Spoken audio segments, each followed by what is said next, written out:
Hello, students. Welcome to your history virtual class. Today we are going to be covering the fourth part of this chapter. I have actually divided this chapter into 5 parts. Your instructor is me, Helly Miss.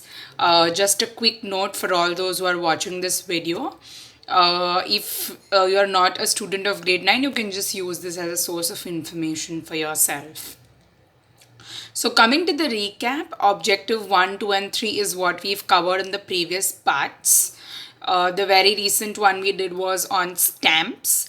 I hope you have followed these 3 videos and are then watching this video. Our objective for today is that we will be identifying the importance of coins as material sources, and he'll also be listing them down.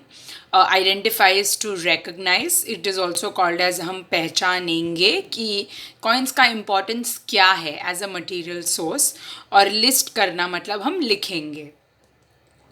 So these are two beautiful pictures of coins that were actually used first and was one of the first coins of the world. Before coins, shells were used, and then in the barter system, food grains were used.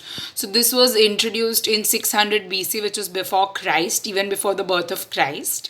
It generally included symbols of animals or Adivasi humans, like you can see here. This is a king, so it is a mixture of a king and an Adivasi individual. These coins were generally made of alloy and silver. Alloy, like we all know, is a mixture of silver and gold. Alloy is a mixture of metals actually.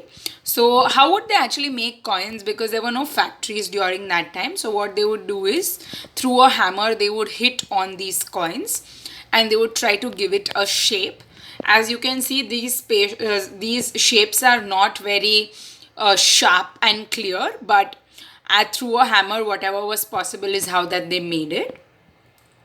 Coming to one of the most famous coins and one of the most expensive coins right now.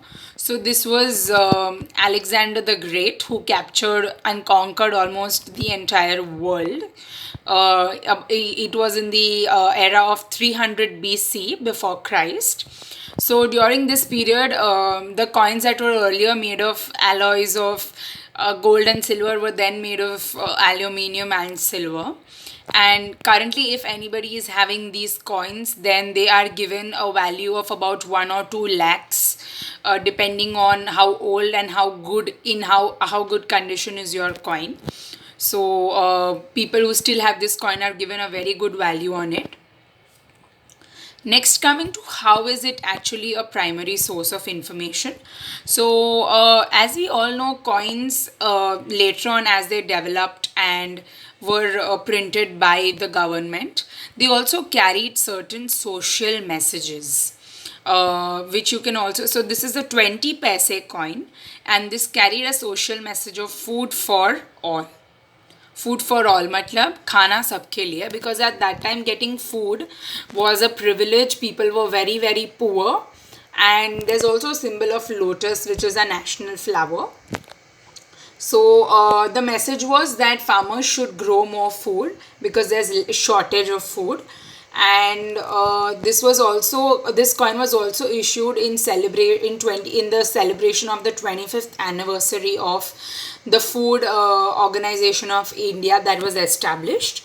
So during this period, these coins were printed. Next is a very special coin, which is the 10 paise coin, which was issued in 1979. It is of 10 paise. It is made up of aluminium and magnesium. Again, it's an alloy. So the message was International Year of Child.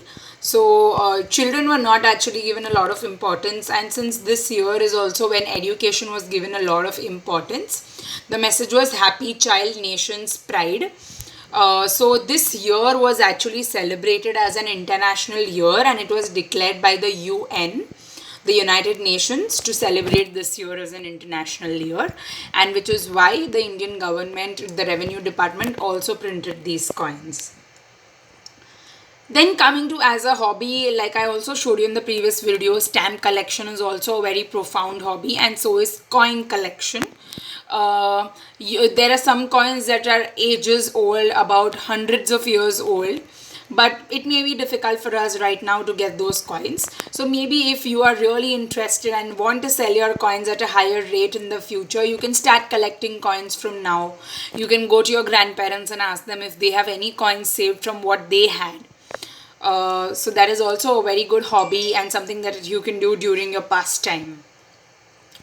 I have an exercise for you, firstly, which asks you that on the basis of whatever you've watched, why do you think are coins important primary source of information? We just discussed how do coins tell us about the culture or about what happened during that period. So you need to mention how does that give you primary source of information.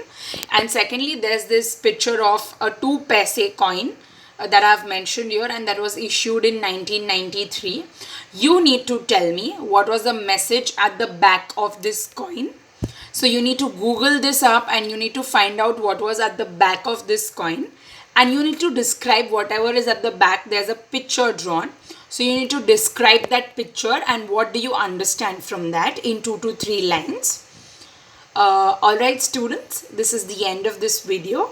I hope coins as material sources is clear to you, and I hope you are taking all the precautions required for yourself and your family to be safe during this period. Thank you so much.